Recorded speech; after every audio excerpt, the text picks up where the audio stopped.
né? Método que pode ser tanto GET quanto POST.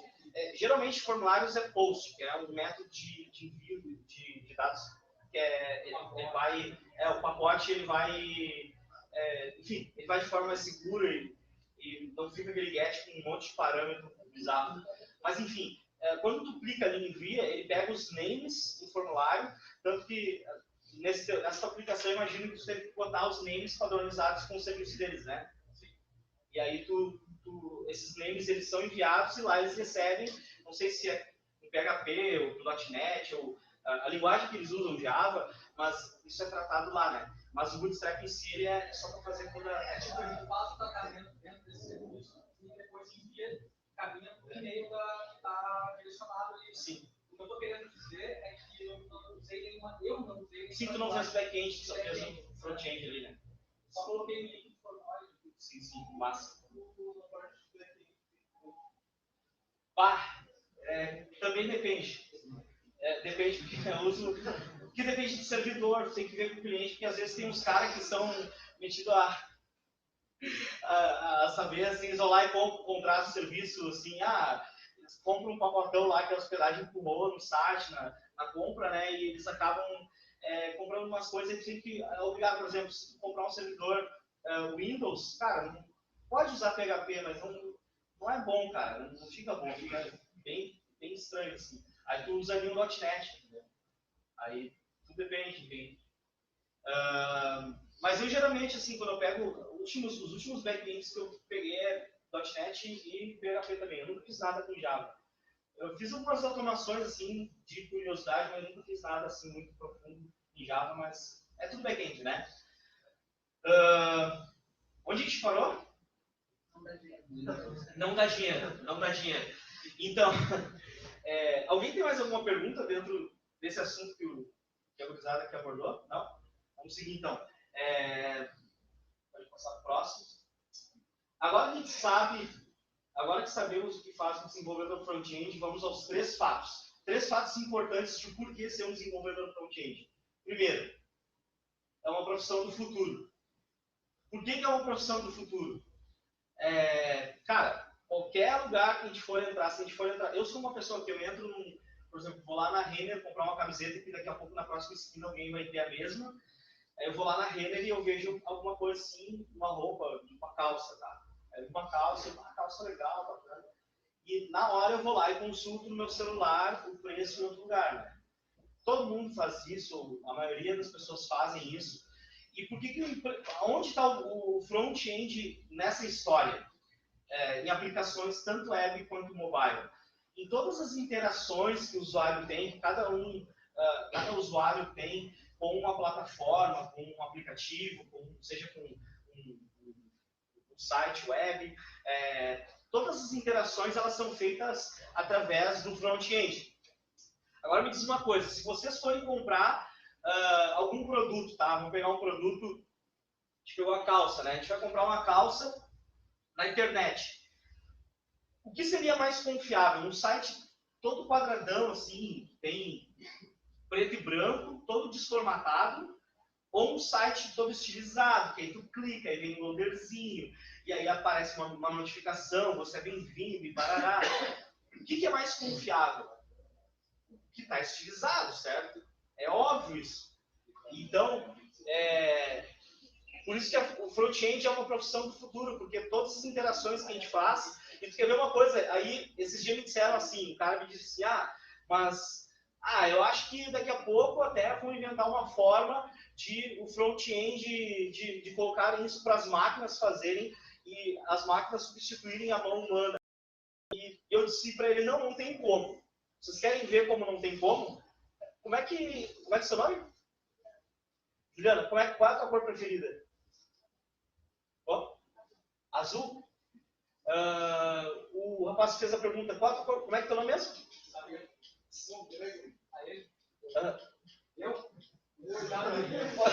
Samir, vamos pegar o Samir então.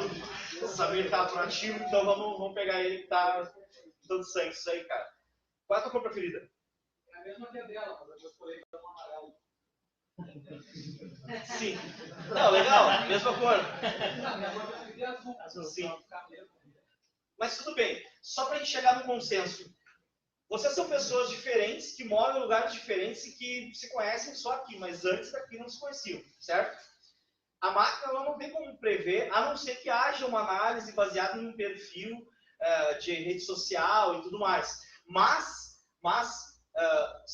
quando se trata de usuário direto que eu digo, eu fui lá e procurei para desenvolver uma aplicação para mim, quando se trata desse aspecto, não tem como prever as cores. Por exemplo, o Samir me procurou para fazer um site em azul. A máquina não tem como prever a mentalidade, a cabeça dele, se ele vai querer um site azul. Porque daqui a um pouco também a cor dele preferida é azul, mas ele vai querer fazer um site amarelo, porque ele acha que amarelo tem tudo a ver, só que daí se for com um motor um motor que capta dados e que entende, Google da vida, que vai pegar as informações dele, vai entender que a cor preferida dele é azul, mas ele vai querer fazer um site amarelo. Então precisa ter um envolvimento humano, porque ainda as nossas relações elas são humanas. As pessoas são diferentes, né? Então o front-end ele vai sempre ser requisitado para que essa ação humana, para que todo serviço de aplicações, tanto web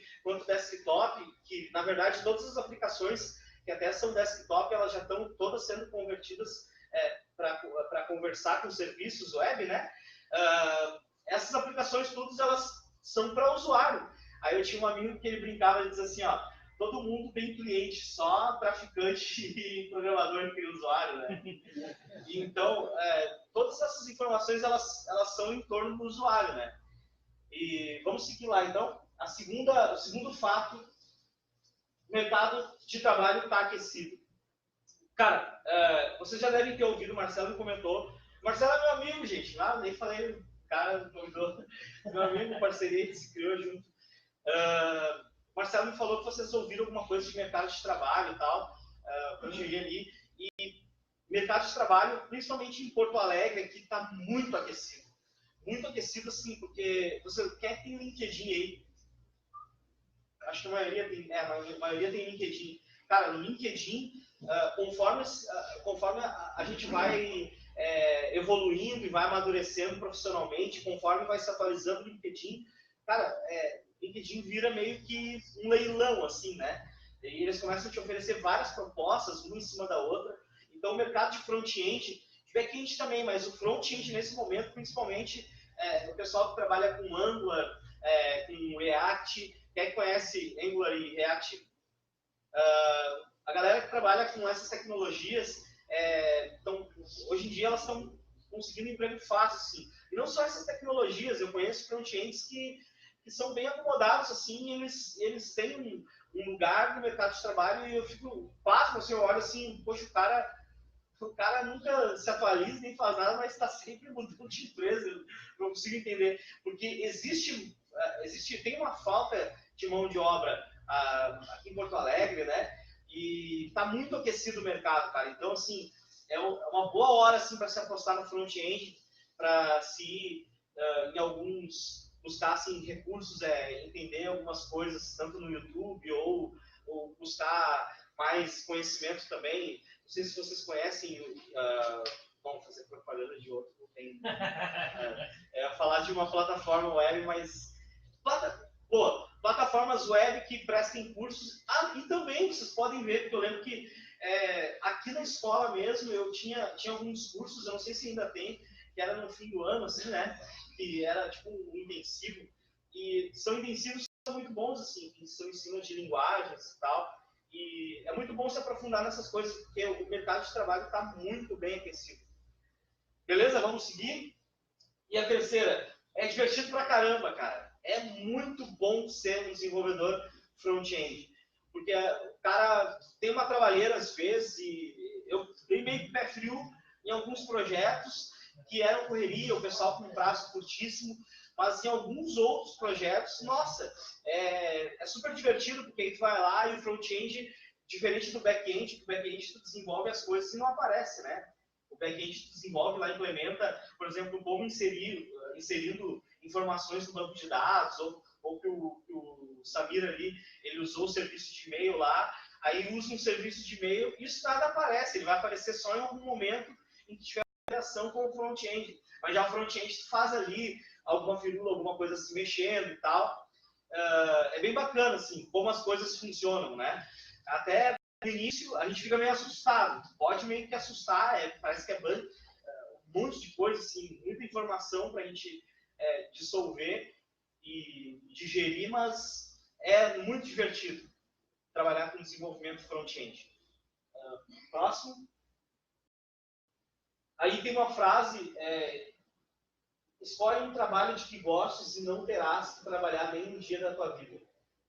Dita por Confúcio. Não faço a mínima ideia de quem seja Confúcio, mas eu achei que ficaria muito legal no final da palestra. Então, é isso. Front-end, e é isso que eu tinha para trazer de palestra para vocês. Alguém tem alguma pergunta? O que tu acha, por exemplo, o Node.js, né, que dá a possibilidade de ser um full stack usando uma linguagem só, né? Então, tipo, tu tá usando o JavaScript ali, sei lá, o React, ou sei lá, o front-end, tu tá usando o JavaScript no back-end também. Mas eu percebo que aqui em Porto Alegre parece que ainda não vingou muito a história do Node. Tem pouquíssima vaga para Node. Então, tipo, cada 50 vagas de Java, uma de Node. Tu acha que não vingou mesmo ainda essa ideia de usar a mesma linguagem? Né? Que, assim, como é que funciona? A gente falou de back-end e front-end, né? O Node.js, tu vai usar ele como o JavaScript no servidor, é o back-end, né? Tu vai usar ele para fazer o back-end, e o React ou o Angular ou qualquer outra coisa front, eles são independentes, assim, né? Ele só vai consumir um serviço. O que os serviços hoje, que todo mundo está usando, até usavam o Soap, que era uma forma de consumir dados, mas hoje estão usando só REST, né? E o REST, ele tu passa uma URL que consome um serviço e ele te responde em JSON com todos os dados. E o Node, ele faz isso, como o PHP também tem como fazer, .NET, como qualquer outra linguagem back-end. Só que aí entra a questão assim, Node hoje, eu acho que o custo, eu acho a maior motivo assim, de não ser tão usado, na verdade são dois. Assim. O primeiro, acho que esse primeiro nem é tanto ainda, mas era custo-benefício, assim, porque não tinha tantas hospedagens que eram tão baratas, entende? Uma hospedagem boa e que é barata, que eu já usei para trabalhar com Node, é a AWS da Amazon, né? E funciona super bem, assim.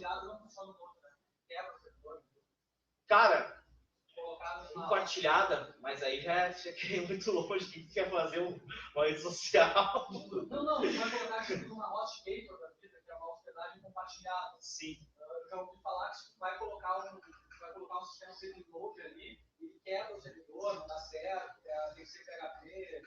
Cara, assim, que tu tem que saber usar. Uma rede, um servidor compartilhado tu tem que saber usar, entende? Então, eu acho que é muito específico, assim. Hoje, não precisa te fazer a coisa difícil, entendeu? Ainda mais que a web, não só a web, mas tá tudo voltando para libs prontas que facilitam a nossa vida, entende? Então, não tem por que a gente ir lá e querer alguma coisa muito complexa, entende? Mas, assim, a segunda questão, primeiro, eu acho que é custo-benefício. Eu acho. Não tenho 100% de certeza, mas a segunda eu tenho certeza que é mão de obra. Porque, assim, a maior parte do pessoal assim, que manja mesmo de Node, eles já estão bem contratados e já estão bem estáveis em empresas, e eles não saem, assim, né? Não tem tanta mão de obra assim. Aí, sabe o que acontece? Tanto que na empresa que eu trabalhava antes de vir para a Robert, a gente tentou implantar o Node lá, só que a galera não queria, assim, não tinha força de vontade de vir e aprender e tal. Aí a gente tinha que centralizar, digamos assim, tinha 4 desenvolvedores, tá, de back-end. E aí era eu que era um back-end mais 3. Eu sabia desenvolver em Node, mas os outros 3 não sabiam e nem faziam questão. Aí, quando eu estava alocado em um outro projeto, dava um problema no projeto de Node, o único que sabia era eu, entendeu? Aí por isso que não vale a questão de custo-benefício, né? E entra a questão de mão de obra, assim, não tem tanto.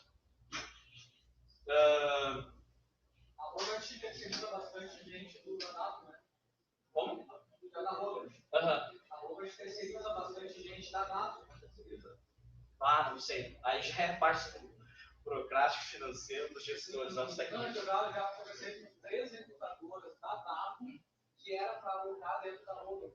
Sim. Exato. Tem muita coisa que acontece, sim, porque demanda demanda é muito grande, né? E aí, assim, às vezes tem os desenvolvedores que são freelas, que trabalham lá, dedicados, né? E alguns outros desenvolvedores que são contratados por terceiros. E até assim, para vocês terem uma ideia de como o mercado está tão aquecido, que existem empresas, que foi uma empresa, a 99 Hunter, que me chamou e me conseguiu a vaga lá na Robert. Empresas terceirizadas que elas são pagas para achar desenvolvedores, para vocês verem como está aquecido o mercado e como existe procura.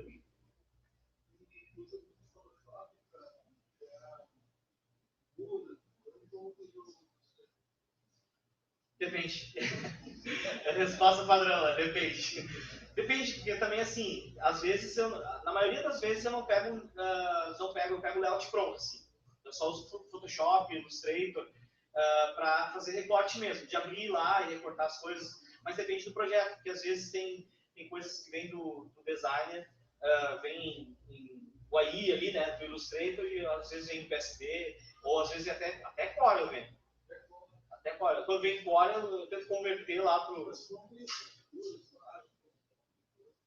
Crio, cara, às vezes eu me aventuro na criação, mas eu não gosto. Eu faço assim quando tem que fazer. Na empresa lá eu não faço. Quando é um freelo ou um trabalho, esse dia eu fiz um site com uma empresa de um amigo meu, na parceria assim, ele ia instalar, ele tem uma empresa de segurança, assim, de câmeras, e daí a gente fez um negócio assim, instala umas câmeras na minha casa e eu faço o teu site, desenvolvo. Daí eu fui lá e desenhei tudo, né? Eu não usei nem o Photoshop, nem o Illustrator. Eu usei o Figma, que é, até eu aconselho pra vocês darem uma olhada, o Figma é um Photoshop da vida, não Photoshop não, Illustrator, porque ele é para ilustração online, free, 100% free, consegue fazer várias coisas bacanas nele. Quando um cara, por exemplo, que ele domina o React, sabe usar bem o Firebase, ele pode ser considerado um full stack.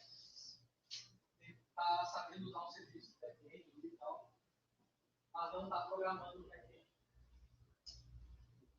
Cara, que assim, quando tu diz que é um Firebase, é que o problema é que assim, quando tu fala de back-end, é botar a mão no código mesmo, mexer no core do negócio, sabe? Tu foi lá e tu desenvolveu uma API e tal. O Firebase, ele já tem tudo pronto lá. Então, é um serviço que já está com o back-end pronto, né, da Google, que ele te fornece os serviços, mas ele não é um front-end. É um front-end que consome os serviços do Firebase. Pode ser considerado um back-end por saber usar o Firebase. Que linguagem que tu usou de back-end para... Nenhuma. Então, tu só usou linguagens e tecnologias para o front-end, né?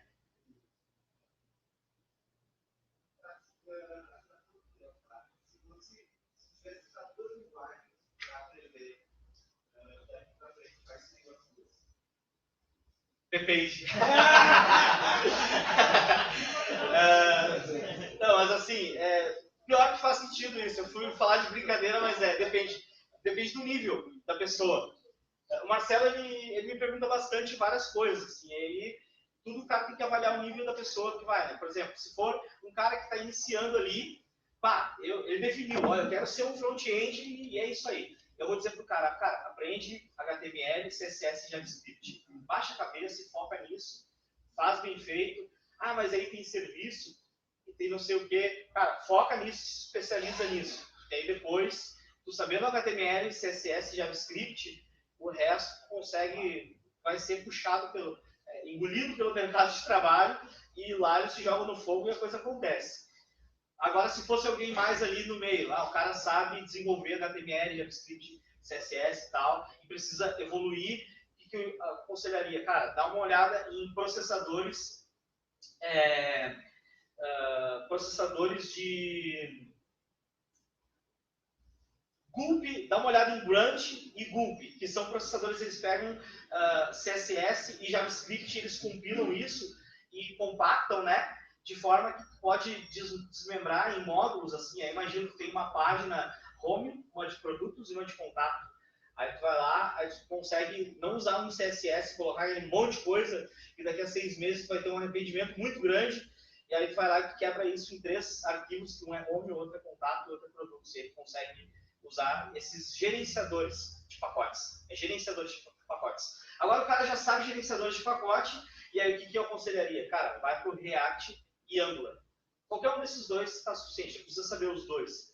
Pega um desses e vai, que baixa a cabeça e vai, porque vai dar bom. Nossa, acho que estudar jQuery não vale mais a pena, né? Claro que vale, eu uso jQuery. Não está ultrapassado. Não, tanto que o meu teste para Robert, que foi? Eu tinha que desenvolver, eles deram assim, tem que fazer um site, né? Faça um site e esse site não pode usar mais de 2 dependências. Uma delas era jQuery, eu podia usar ou React ou jQuery. Só podia usar isso, não podia usar mais nada, assim, plugins para slider. E aí eu criei um slider, um plugin, um jQuery, né? Criei lá e fiz, ele funcionando daquele jeito, mas funcionou. Fiz em quantas horas? Eu acho que foi 18 horas. E também tinha assim, eu fiz um router. Você sabe o que é um router? Como é que funciona um router? Sabe aquelas, quando tu acessa uma URL que tem ali, bem bonitinho, em vez de ter aquelas coisas bizarras? Não, podia usar Node. Era só jQuery. Aí que entra esse. Aí eu fui lá, o que eu fiz com jQuery, eu desenvolvi um router em jQuery. Coisa feia, horrível. Né? Eu fiz uma gambiarra boa que funcionou. E aí tu conseguia acessar produtos, conseguia acessar lá. O que eu fiz, eu peguei, bom, enfim, é um router lá, né? Conseguia ter as URLs amigáveis e funcionou direitinho. Funcionou legal. Então, cara, hoje assim, ó, dentro, não só de front-end, mas dentro de qualquer linguagem, não existe assim, a galera fala, quem programa, existe muito preconceito de, quem programa nisso, programa naquilo, programa naquele outro. Um cara que desenvolve em qualquer linguagem, se ele focar naquela linguagem ele ser bom, já é, cara, não tem, é só isso que o mercado pede, ser bom em alguma linguagem. Porque assim, ó, na hora que tu entende regras de negócio do back-end, por isso que hoje, assim, eu trabalho com várias linguagens, porque em alguns momentos tinha alguns projetos que pediam uma outra linguagem. E aí, quando eu fui trabalhar, eu já entendia mais ou menos como a regra de negócio ela funcionava no back-end, né? Então, isso me ajudou bastante e eu consegui evoluir por conta disso, né?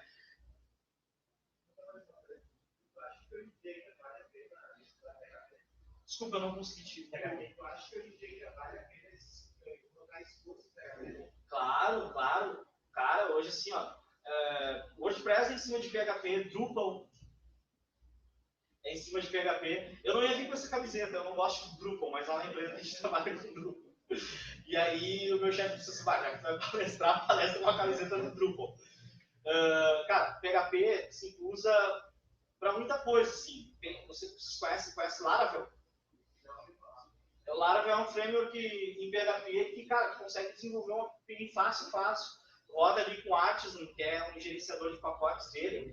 Tu roda ali e ele consegue criar um router ali, por exemplo, com URLs amigáveis. Fácil, é simples, entende? Isso em PHP. Tudo, qualquer tecnologia, qualquer linguagem que tu vai usar, a grande sacada é tu entender o que tu está fazendo. Conseguir entregar um serviço de qualidade para o cliente, independente da linguagem que tu vai usar, né? Aí, assim, não existe linguagem com segurança frágil. Existe um programador com código frágil.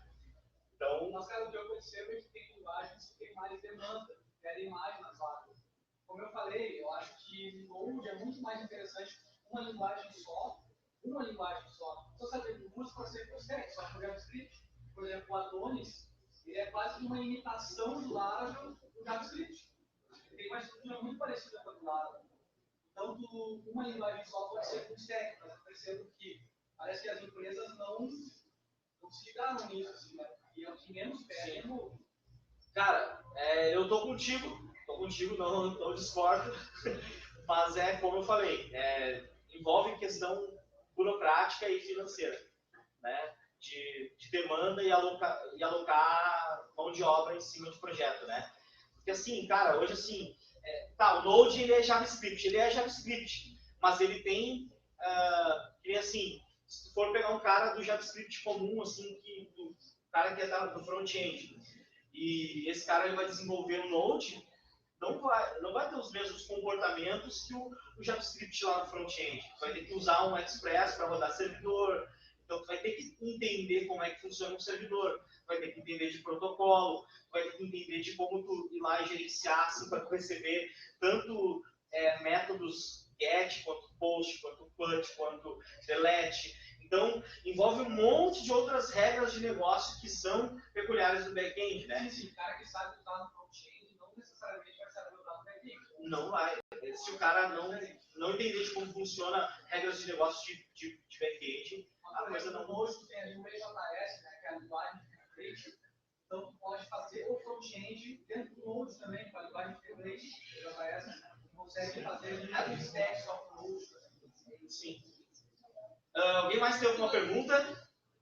Mais tem alguma pergunta? Então, galera, é isso. Espero que eu tenha contribuído aí com alguma coisinha, algum compartilhar de conhecimento, né? Quem quiser, eu não botei final eu não botei, deixa eu ver se eu botei alguma coisa. Não botei nem final compartilhando. A galera compartilha Instagram. Vocês conhecem GitHub? Quem conhece Git? Se quiserem me seguir no Git lá, eu vou passar para o Marcelo, ele passa os links para vocês. Tem alguns projetos bacanas que eu estou fazendo aí. Eu estou desenvolvendo um projeto que é o cara do Node ali. Estou desenvolvendo um projeto que é, pessoal, só de zoeira assim, Dragonbox, o nome, que eu estou desenvolvendo uma API com Node e Postgre. Postgre todo mundo tem um preconceito de que MySQL é melhor, mas ele consegue fazer coisas que MySQL não faz. Tipo, quando, por exemplo, tu vai lá e tu roda um comando MySQL lá para... deixa eu pegar um exemplo. Criar uma tabela. Vamos criar uma tabela. Tu cria uma tabela e tu vai lá e tu dá um drop nessa tabela e tu dá um rollback. No MySQL ele não dá o rollback. Ele vai lá e diz assim, ó, deu o rollback, mas ele te enganou.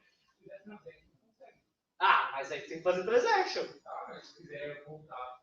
No Postgre tu manda e ele faz. Além de que assim, ó, tu consegue usar... Não, isso, cara, depende. Isso vai de gosto para gosto. Eu estou me aventurando ainda no Postgre, né? Mas assim, o bom do Postgre é que se tu quer fazer coisas banais, assim, do jeito tipo essa API que eu estou desenvolvendo, tu consegue jogar num Heroku da vida, entendeu? Porque o Heroku o Postgre é gratuito, né? E aí tu consegue fazer essas coisas. Mas, tem muita empresa que hoje usa, né? E ele funciona muito bem, assim. Vai de gosto e tem algumas coisas que o MySQL tem que dar um jeitinho, como qualquer outra linguagem, assim como tem alguns furos no Postgre que o MySQL não tem. Diga. Deus o livre. MongoDB. Só que daí depende também, cara. Eu venho com depende, eu tenho que vir com depende, porque assim, ó, tu quer fazer o quê, né? Porque assim, se tu quer fazer alguma coisa que exija relacionamento assim, entre tabelas, por exemplo, tem uma loja e aí tu tem um usuário que ele tem produtos e aí tu tem que relacionar todos esses dados, cara, MySQL, Postgre, SQL Server são bem-vindos. Agora tu quer usar uma coisa assim que exige um search assim rápido, né? Funciona legal, MongoDB. Eu fiquei muito chateado que o Heroku eles não tem Mongo para rodar lá free. É um miserável, né? Sim. Mas aí também assim, aconteceu, agora eu vou te contar um negócio que tu vai mudar um pouco a ideia. Teve um projeto que a gente fez, que a gente desenvolveu, eu e mais 2 amigos aí, em Mongo, tá? E ele era um projeto, eu posso falar, era um app do Globo News. E nesse app a gente estava trabalhando com Mongo, né? Cara, ele estava funcionando super bem. Só que quando o pessoal decidiu que ia ter algumas... passando horário, né? Não, tá dentro do horário. Quando estava passando, quando começou a ficar muito grande... 20 minutos ainda? E agora? Show! Quando a coisa cresceu e começou a ter relacionamentos, eles definiram... Isso acontece muito no desenvolvimento. Às vezes o cliente muda a regra de negócio lá no meio, quando já está a plataforma entregue. Então, no início parecia uma ideia ótima, ia funcionar super bem, o app ia rodar sereno, ia fazer todas as requisições de boas. Só que quando eles desenvolveram o relacionamento, começou a se perder, começou a se embolar, e aí às vezes ia inserção de dados e também foi meio desleixo, a galera, não sei se desmotivaram no meio, mas embolou, e então todo projeto que tu vai iniciar alguma coisa, tu tem que meio que tem que 100% definir o que realmente o cliente vai querer e dizer para ele, ó, se tu quer me contratar para desenvolver isso Mongo, isso vai ter que ser Mongo, se não for mais, então eu passo para outro. E vai com Deus. Eu acho que o cara pode não ser contratado só por não saber Git. O cara é bom, tem experiência em React, por exemplo. Não saber Git, não ser contratado. Não pode. Pode ser contratado com certeza. Porque o Git ele é simples, ele é muito simples. Hoje, assim, na minha experiência de Git, assim, acho que tem uns 4 anos que eu trabalho com Git, 4 ou 5 anos. Cara, a maior parte das empresas, hoje a Robert, que eu vejo que é a única empresa, uma das únicas empresas que implementam o Git Flow, que é o fluxo do Git certinho, como tem que ser lá, respeitando branches e tal, e fazendo deploy automatizado, ir lá e combinar as coisas no branch certo, e aquele deploy rolar lá, tanto em ambiente de produção quanto em ambiente de desenvolvimento, né? Para tudo isso, assim, em todas as outras empresas que eu trabalhei, assim, o pessoal, a gente usa Git. A gente usa Git porque eles queriam salvar os arquivos num lugar para não precisar mais pagar, ou sei lá, botar num Dropbox da vida. Mas o fluxo correto mesmo é difícil hoje em dia. Acho que não é nem por causa, não é culpa nem das empresas, mas mais pela galera, assim, que não existe, assim, um forçado. Porque eu lembro, assim, que da empresa antes da Robert que eu trabalhei, a gente tentou, assim, muito. Era eu mais uns 3 devs, eu mais 3 devs, mais 4 devs. Eu e mais 4 devs, isso a gente era em 24, 25 devs. Eu e mais 4, nós 5 a gente queria implantar todo o Git Flow certinho, respeitando toda a árvore das branches e tal, fazendo os merges corretos. E o resto, simplesmente, às vezes a gente tinha que ir lá e aí alguém não não fazia o push e não subia os arquivos que tinha que subir. E o outro chegava lá, cara, eu preciso trabalhar aqui, mas eu vejo que está desatualizado. Eu ia fazer merge com as coisas, era arquivo desatualizado para tudo quanto é lado e nada funcionando direito, né? E aí era terrível. Mas de maneira nenhuma, cara, tu consegue, uma pessoa que não conhece Git, mas hoje o Git está fácil, assim. Acho que o próprio GitHub, ele tem lá ele tem um Get Starter lá, né? Que é uma ferramentinha bem básica, simples, que tu pelo menos sabe dar um Git status, Git commit, Git push. E vai com Deus. Bem simples, né? Alguém mais? Sobre a questão do React, né, quando ele começou como componentes classes, e aí depois ele virou, hoje ele é funcional, né? Começa um projeto lá, o Create React App lá, começa um projeto com componente funcional. Aí tem o conceito de hooks, né, que tem que usar agora para poder salvar o estado e tal, componente. Eu acho que a ideia do hooks tornou o React mais fácil de programar, ou ele era mais fácil quando ele era com classe? Aí tem um porém, cara, porque assim, nenhuma das coisas que tu falou dependem das outras, porque assim, cara, o React ele continua sendo com class, né? É que depende do desenvolvedor aí. Dependendo do desenvolvedor, ele consegue fazer uma salada de fruta com Java, que é prototipado. Tem duas formas de usar, pode fazer componentes com função funcional ou os componentes ainda como classe. Mas o JavaScript tem isso que é o JavaScript, né? Tu consegue fazer umas coisas assim que tu diz que é function ali para te estar com cara de function, mas aquilo é uma class. Tu vai usar o this, a mesma coisa, o mesmo conceito de class, só que de repente com uma sintaxezinha um pouco diferente, mas continua sendo class. Isso é do React ele ser todo componentizado. A ideia central do React é isso, né? Mas aí tem assim, essa questão de hooks que tu falou, né? O Redux que entra nisso, aí consegue gerenciar stores, né? Que é onde tu consegue guardar estados da aplicação. Por exemplo, assim. Fazer um gancho lá de fora. Isso. tu tem todos os componentes dentro de uma caixa e eles ali tu conseguem acessar algumas coisas em um estado. Por exemplo, tu clicou, deixa eu pensar no estado, tu foi lá e adicionou um produto, aí tem um. Esse um produto ele foi salvo no status da aplicação, né? E aí fica lá, esse é o conceito. Mas todas essas coisas elas são desconectadas porque depende do dev que vai desenvolver, né? E aí, se o dev ele é um cara que ele vai cuidar assim para manter um padrão, assim, porque eu já peguei até essa semana agora eu entreguei um projeto, quando eu peguei ele, eu peguei legado assim, e tinha partes que ele era com componente assim, escrito, né, bonitinho, componente, react.component e tal, bonitinho, e outras partes tinha function, e outras partes todo sem nenhum padrão assim, né? Então, tudo vai depender do dev, definir padrão e tal. Não só do dev, mas eu acho que é mais a equipe, assim, né? Digamos, você tem uma equipe que vai desenvolver, assim, tudo vai definir o padrão e tal, né? Eu acho, então, que o conceito de uso tornou mais fácil.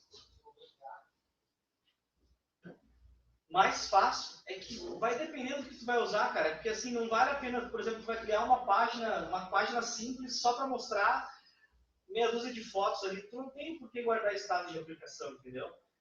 Tecnologia, o pessoal tem muito um pré-conceito, uma pré-formação na mente que tecnologia tu usa ou para tornar mais fácil ou para tornar mais difícil. Isso e não é verdade, porque assim, isso vai depender das skills que tu domina, entendeu? E aí assim, do que tu vai precisar para usar. Não adianta também tu ir lá e usar um negócio, aí entra assim, usar aí tu vai lá e vai pegar baita de um server assim, dedicado à AWS lá para colocar uma landing page, entendeu? Não faz sentido nenhum. Então, depende daquilo que tu vai usar no site, no projeto. Não digo só no site, mas projeto em geral, se é se é um aplicativo, né? Uma coisa que eu acho legal, assim, agora pegando parte de aplicativos e mesclando essa web com aplicativos, né? Tu tem, assim, o React e tu tem Angular, né? O React na web tu consegue desenvolver e o Angular na web tu consegue desenvolver. Aí quando tu vai para mobile, híbridos, quem já ouviu falar de aplicativos híbridos? Vocês manjam, né? Vocês trabalham com isso, né? Vocês trabalham, são dev, né? E, cara, tem a Ionic e tem o React Native. O Ionic ele é em cima de Angular, né? E o React Native em cima de React. E é assim, é mesmo, muda uma... O Native é aplicativo nativo. Não é bem assim. Quando usa Córdoba, pra mim já não é nativo.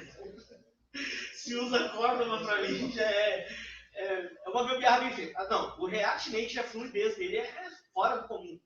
Você consegue interagir direto com o sistema operacional, tipo, direto com o Android ou direto com o iOS, diferente do aplicativo híbrido que tem uma camada no meio. Também não é bem assim. É que assim, o que acontece, cara? Tu vai precisar do Córdoba. O Córdoba é que ele vai fazer essa transpilação de conversar o hardware por exemplo, Android ou, sei lá, o iOS da vida. É o Córdoba que vai fazer essa conversação, né? Então, só que a diferença é que assim, o Ionic, agora o 4 eu não sei, eu não posso dar certeza porque eu não sei direito. Mas o Ionic ele é com WebView, né? Então ele é tipo um navegador. Coisa que o React Web, o React Native, né? Só que a diferença é que um WebView ele é um browser. Um browser que tem cara de app que ele vai abrir ali. Só que a fluidez do React ele é muito melhor, porque ele não fica assim, a memória não estoura do celular, entende? Ele consegue assim, conforme tu precisa de um componente, ele vem e traz esse componente quando tu precisa, e quando tu dá o dismiss nele, o dispatch dele, ele simplesmente some. E já o Ionic não, o Ionic ele vai empilhando camadas em cima de camadas, e quando vê, tu não tá vendo ali, mas dependendo tu acessar, tu já tem umas 20 páginas, uma em cima da outra, e o teu celular tu pode fritar um ovo em cima dele, né? Então, essa é a diferença. E aí entra a questão de front-end em aplicativos, né?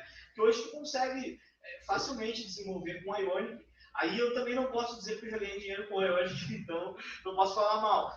Ele é ruim quando tu vai usar assim, um aplicativo muito complexo, alguma coisa precisar de muitas camadas de páginas e tal, tu não vai querer desenvolver o iFood com o Ionic, né?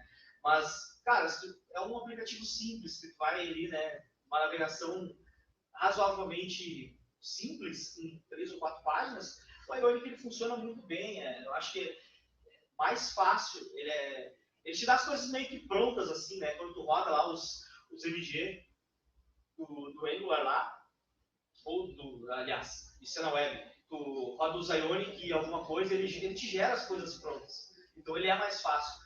O desenvolvimento ele é mais rápido, então entra custo-benefício, né? Por isso que no desenvolvimento a gente tem que pensar assim, quando tu vai avaliar agora entra a questão de tecnologia que tu lá perguntou.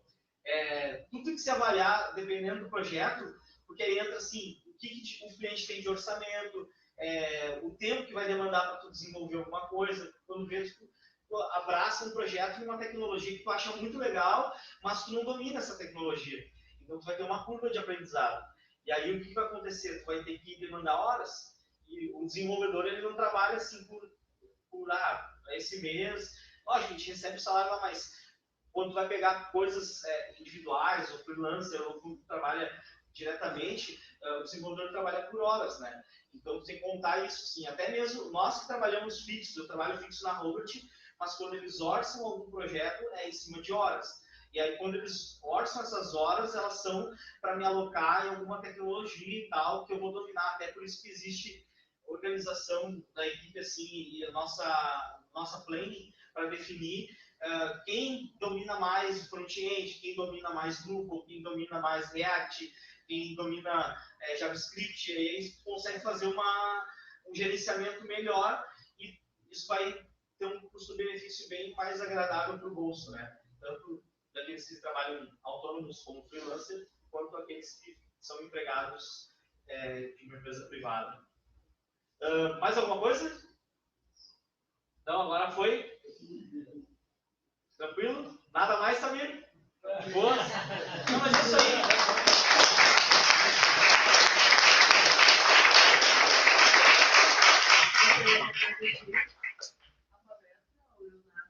E você te ofereceu um livro, Leonardo.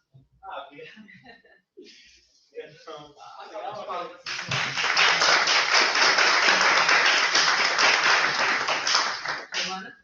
Agora a gente tem o trabalho da Giovana Mascarenhas. Ela traz um passo a passo para projetar no site. Vou convidar o Leonardo para tirar foto com a gente agora, não? Vamos tirar.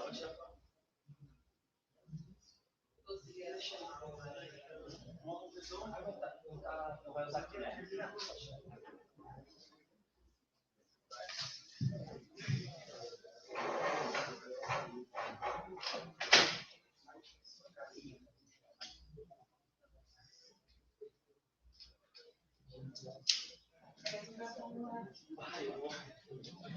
Você nem abriu a água aqui. Para mim, eu confesso que eu fiquei de olho na água, mas eu falou depois, pega a água aí que nós estamos mexendo.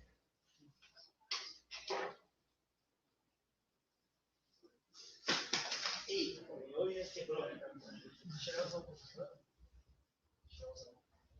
Sim.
Som. Aí.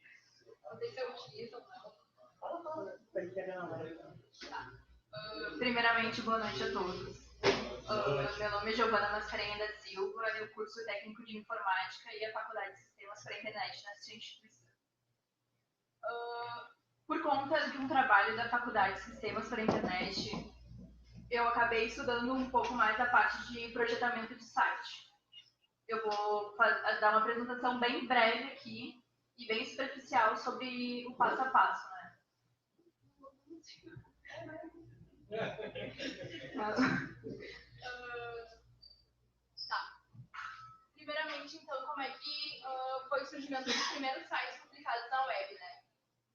Em 6 de agosto de 1991, então, o Tim Berners-Lee, ele pega e faz uma publicação com o primeiro site utilizando a linguagem de marcação de hipertexto, né? Seria o HTML e também a linguagem de protocolo, que seria o HTTP. E por conta disso, então, desde então, na verdade, em 2018 foi feita uma pesquisa quantos sites existem com o nome de host exclusivo na web. Foi constado, então, cerca de 1,63 bilhões de sites, em 2018. E com uma criação diária de 20 mil sites. Então, por conta dessa grande demanda, os usuários eles tendem a ter uma certa impaciência na hora de uma usabilidade no site. E cabe a um web designer, um programador, enfim, que pegue e torne um site o mais funcional possível para estar na web. O primeiro passo, então, o que seria um web designer? Ele vai, por exemplo, tem uma empresa e contrata um web designer. A empresa vai ser o contratante e o web designer vai ser o contratado. O que acontece daí, a partir daí? Vai acontecer um briefing. O que seria essa técnica? A técnica de um briefing seria a comunicação entre o contratante e o contratado, para, entre eles, reunirem informações para, assim, ser projetado um site. Essas informações, o que constariam nelas? Por exemplo, qual seria o público-alvo para esse site? Quais os objetivos que o contratante quer para esse site?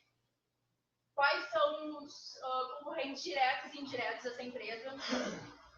E com base nessas informações, nessas principais informações que eles vão conversar, enfim, o web designer ele vai pegar, então, após reunir essas informações, e vai fazer um mapa no site.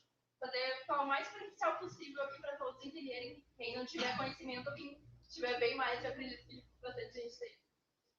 Então, o que acontece? Ele vai fazer como se fosse um mapa desse site. E nesse mapa, então, ele vai pegar e vai, após isso, mostrar para o contratante, né, quais seriam mais ou menos as etapas. Para daí, sim, eles darem andamento. O importante é que aconteça um contrato, né, um contrato para caso aconteça uma divergência futura entre eles. Então, após o contrato estar feito, vai ter os prazos. Contando os prazos para o desenvolvimento do site, tudo certo. Vai acontecer, então, que tem uma técnica, na verdade, né, que ela se chama... Só deixa eu recapitular rapidinho, que precisa de uma informação bem importante. O web designer, então, ele é fundamental. Por quê? Com base numa pesquisa pelo Miller, né, o Robert Miller, ele fez uma pesquisa que 0,1 segundo tem no site dar uma resposta para o usuário. O usuário ele vai entrar nesse site. Se em 0,1 segundo o site não deu uma resposta imediata, o usuário já vai perceber essa demora, mas ele vai permanecer ali no site. Se dá 1 segundo o usuário está no site e perceber que o site está demorando, ele percebe a demora, mas isso não vai ser um problema para ele sair daquele site. e chega no limite de 10 segundos, o usuário entrou no site, não carregou, não deu resposta, né, não deu retorno para o usuário, ele já vai se distrair, vai se dispersar e vai acabar saindo desse site. Então, por isso que é tão importante que, nos passos de desenvolvimento, o site seja funcional, seja bem desenvolvido, para que não ocorram essas demoras, essas lentidão, para o usuário não se frustrar e acabar saindo desse site. Tá. Aí, recapitulando, né, da questão do briefing, enfim, vai acontecer uma técnica chamada wireframe, acho que vários conhecem, que seria o esqueleto do site. Nesse esqueleto, o que é projetado mais ou menos? Onde vai ficar o menu, onde vai ficar o rodapé, se vai ter botão de compartilhamento de redes sociais, que é uma tendência que está bem na moda, na verdade, né? Que o usuário entrou na página, tem geralmente os botões nas laterais, né, que seria o mais visual, e daí já vai ser direcionado para a página do Facebook, do Twitter, daquela empresa, né? Aí, após o wireframe tudo certinho, começa uma técnica chamada mood board. O que ele faz? Ele vai pegar as texturas, cores, que a gente acaba... Eu, por exemplo, antes de entrar para a faculdade, eu achava que cor era uma coisa muito superficial, né? E não tinha todo um estudo, uma psicologia por trás.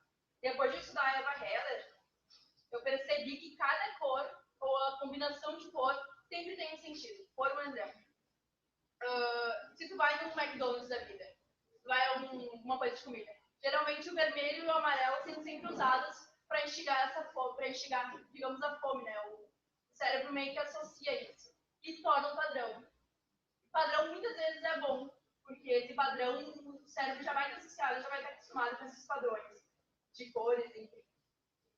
Aí depois de juntar todas as cores, tudo vai começar a parte da programação. Na parte da programação, tu pode utilizar um CMS, que até ele mesmo citou um WordPress. O WordPress, o que poderia ser, por exemplo, que é um dos maiores CMS conhecidos do mundo? É para uma pessoa que não saiba programar, ele mesmo pode simplesmente entrar no WordPress e poder mexer, né, que tem editor visual lá, não precisa ser só um editor de código. E criar páginas gratuitamente, mas claro, daí o domínio vai para o WordPress.com. Mas o que isso influencia daí? Sabendo HTML e CSS, você consegue construir um site. Tá? Isso é o simples, básico. Aí depois, se quiser adicionar outras linguagens, como PHP, JavaScript, essas coisas assim, você também pode utilizar. Então, após toda essa utilização, é importante, toda a programação, enfim, é importante que sempre seja tudo documentado. Ou durante o processo, ou após o processo, tenha toda a documentação. Para quê? Se futuramente alguém te substituir, alguma coisa assim, na função, na manutenção do site, esteja tudo ali alinhado, para aquela pessoa não se perder e acabar chegando lá, chega lá e não sabe nada da onde que a pessoa parou, o que é aquilo. Daí é sempre importante chamar toda uma documentação do site. E na hora da programação é sempre bom visar que o site seja usual, seja acessível, é muito importante que ele seja acessível, para assim ele subir no topo ali da pesquisa, por exemplo, eu entrei no Google, o topo sempre são sites mais acessíveis, que usam essa técnica. É uma técnica que cuida para todo mundo, que para pessoas, por exemplo, que usa ali o Alt, uma coisa assim, para aparecer tudo. Passa o mouse por cima da imagem e vai ter escrito ali o que é aquela imagem, por um exemplo. E links, enfim, isso sobe bastante o teu link ali no site. A não ser que também suba ali bastante no topo ali do banco. E daí, após toda essa programação, não sei se vai ser o próprio web designer, porque às vezes, ou ele é mais focado na parte de desenhar o site, né? Ou ele também é focado na parte também de programar. O site também é recrutado para isso. Aí, após isso, né? No contrato mesmo vai ter escrito se tu vai fazer a própria manutenção do site ou o que vai acontecer, né? Quem é que vai fazer a manutenção periódica desse site? Isso também é uma coisa muito importante. Não adianta tu querer que o seu site seja bem visitado e tudo, e não tem alguém que está atualizando ele, que está vendo, que está se atualizando tanto das novas tecnologias, novas linguagens. Então, quem é que vai fazer essa manutenção do site? Então, é sempre importante ter alguém que vai ser responsável por isso. E além disso, tem toda a programação não, tem toda a hospedagem do site, onde é que vai ser hospedado, se vai ser um servidor, onde é que vai ser. Tem que também ter toda ter todo esse conhecimento, né? Senão claramente não vai ser só o próprio web design, vai ser toda uma equipe. Daí vai hospedar o site, enfim, e a empresa vai estar aí vendo se o lucro dela, se o site dela é visado para. Se ela mesma, ou no site, ela vai ter, por exemplo, um site online que faz compras ali, ou se só vai ser para divulgação de algum trabalho, enfim. Daí isso cabe à empresa, o contratante e o contratado sempre entrarem em consenso antes do site estar no ar, né? Então é por isso muito importante que tem toda essa elaboração, todo esse projeto, esse passo a passo, para que nada ocorra, tu tá programando e depois vocês acabam não sendo exatamente aquilo, né, que a pessoa queria, e tu tem que refazer tudo. Então é muito importante que eu vou todo esse passo a passo antes de começar a programar e não simplesmente pegar e ir direto para a programação. Então eu só queria fazer uma abordagem bem rápida, né, que o professor João me convidou um pouco, para bem breve, sobre quais são os passos mais ou menos e o quão é importante um web designer, enfim, uma pessoa, antes de começar a programar um site, para que não ocorra nenhuma divergência, enfim, dê tudo certo. Uhul!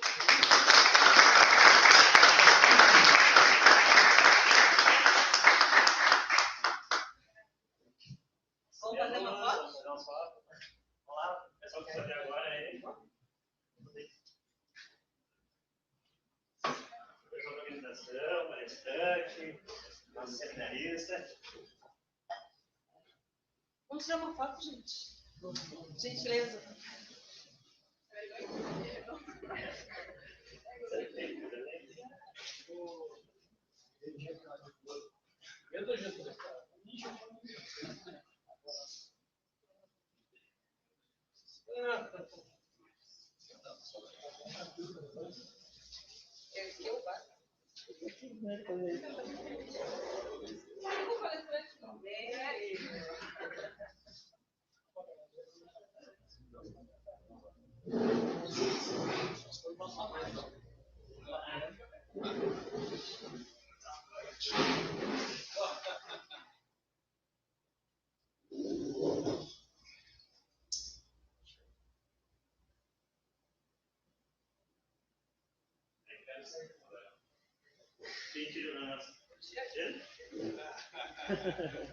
Tem que ir lá no fundo?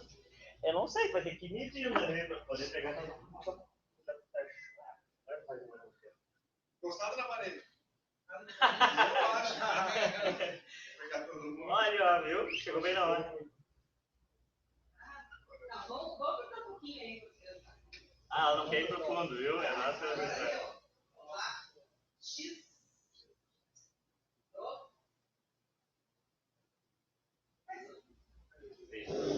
Obrigado.